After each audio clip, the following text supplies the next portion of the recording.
everyone, I'm Lady T506. Welcome to my channel. Today I'm going to be reviewing Love and Hip Hop New York Season 5 Episode 8.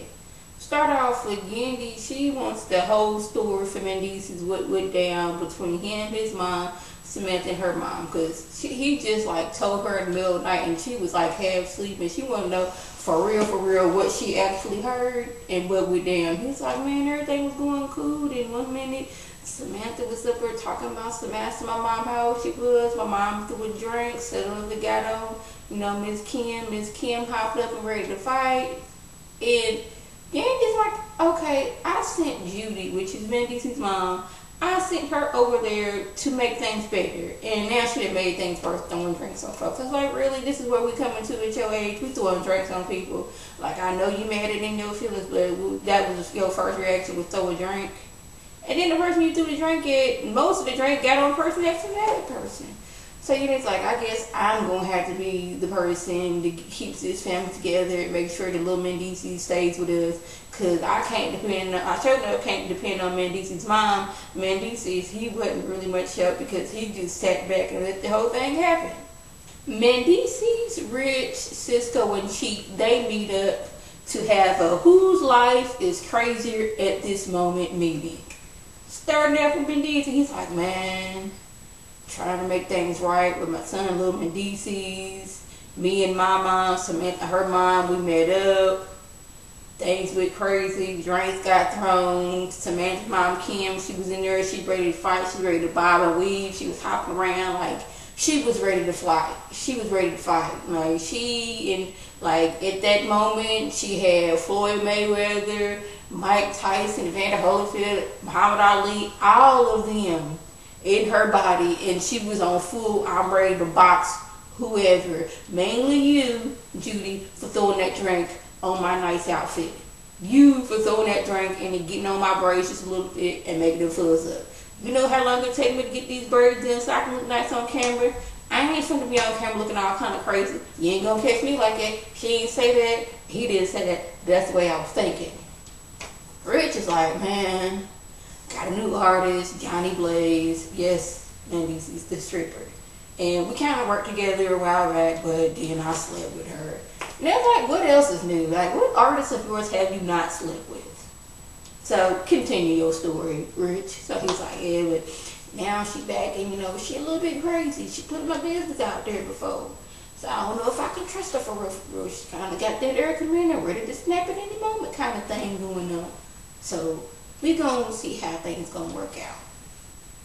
Then we got Cisco. Cisco's like, man, mother of my child, she mad at me, took my kids. Then I found out Diamond, she was trying to get with another man. That can't happen in my city. You see, I tried to make things right by, telling, Tasha, the mother of my child, how I felt and what went down. And me being honest, messed things up because I told her that I didn't tell Diamond that I had slept with her and got her pregnant. So she mad at me because of that. She was like, man, I got all of y'all beat.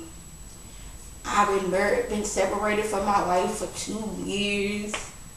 Got 3 beautiful little girls. I'm in love with another woman, Chrissy.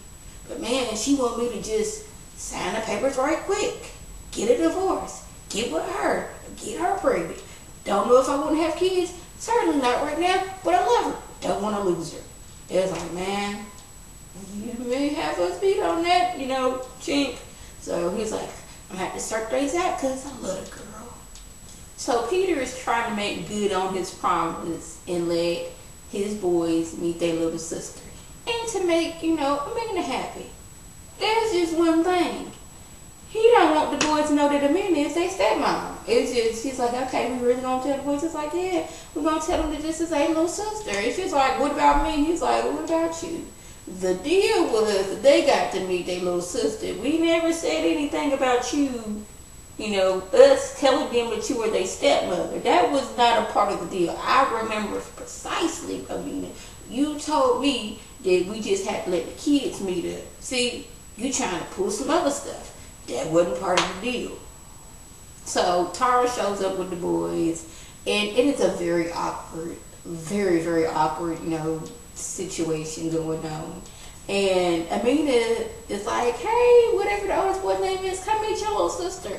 And the look on his face was like, now what now? So he gets up, he's looking at them like, Daddy, where did this baby come from? And how is this my sister? It's like I can almost see the wheels turning in his mind like, this is my sister. I don't remember Mommy getting pregnant, and Mommy and Daddy have already told me where babies come from. So the logical thing is Daddy's baby, but I still don't know why this one right here is here and how she know my name. Then at one point, Tara was holding the baby, which was just weird. Nobody's addressing it. Hey, little boys, me and Amina, we married. This is your stepmom. Nobody addresses it. It's just that, okay, this is your little sister. Are you happy now, Amina? That's like how it was. I felt uncomfortable and I wasn't even there.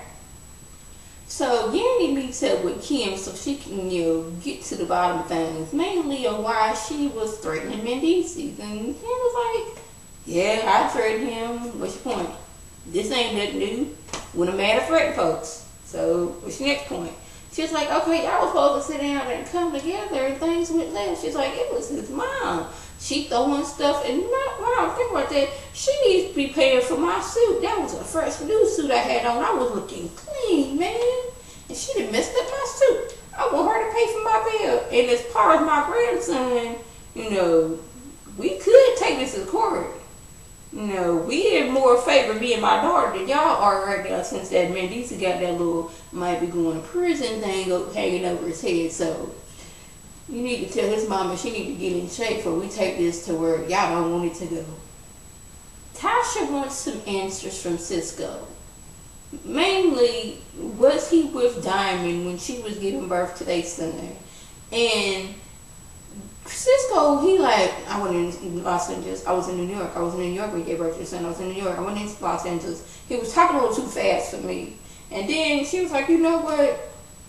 I'm done. It's not going to be no, you want to be with me, and then you find somebody else, and then it's like, you stop being with me, then you want to be with me. It's not, just let me go so I can go on with my life and be happy with somebody else. And he was trying to give her conditions to what her new man, her new possible or hypothetical man, he can, your man cannot be around my children until I've seen a ring, both the wedding ring and the engagement ring on your hand. So, they knew stepdad ain't gonna meet them to the wedding day or at the wedding reception. I'm like, you putting conditions on what she can do. If she's picking out a good man, now granted, she shouldn't be bringing her kids around that man until she's known that man for a while, know about him before she just start bringing her kids around.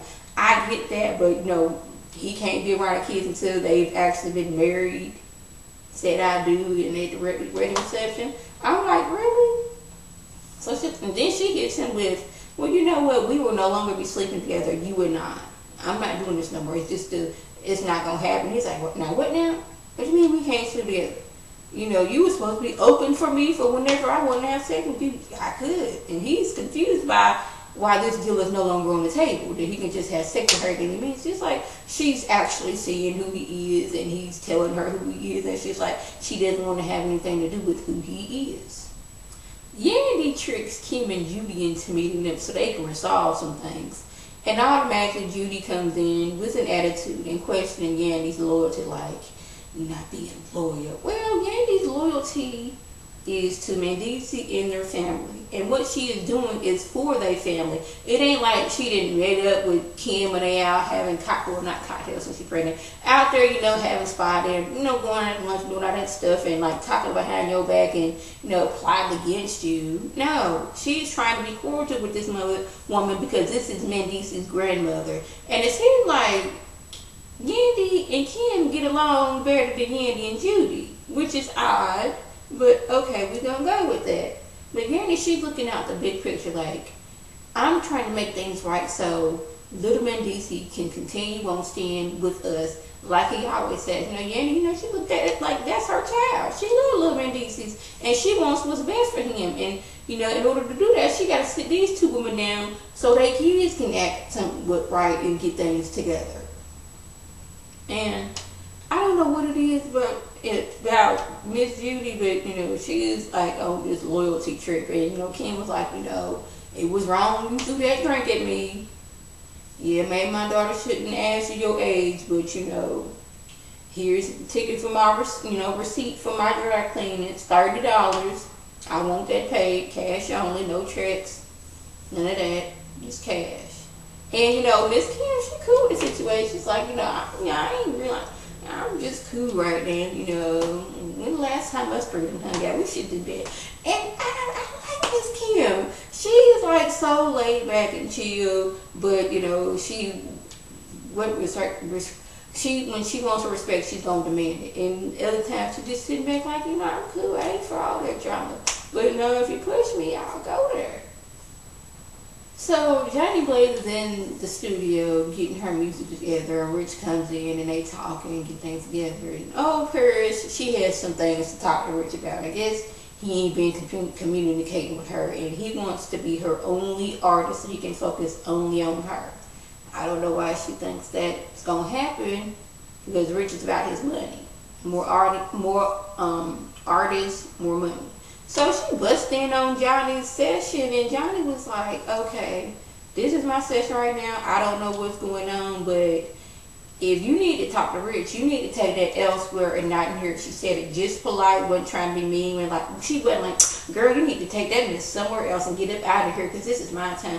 No, she was real polite. Like, you just take that out there because I'm trying to concentrate. And I don't want none of that mess in here. And she's like, oh, you working with Rich? And Johnny was like, yeah, I work with Rich as well. Paris, she continued on going off. Now, Johnny, she asked her like a good, she kept on asking her. The more she asked her, the madder she was getting, because like, you disrespecting me now. You on my dime.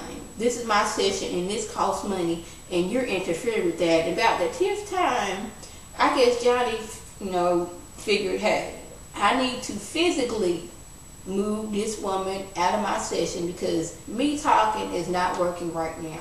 So she got up and grabbed on Poe Paris and was like, I told you this was my session to get out. See, you weren't listening when I said that. You weren't listening. Now I have to physically manhandle you and get you out of my session. Yeah.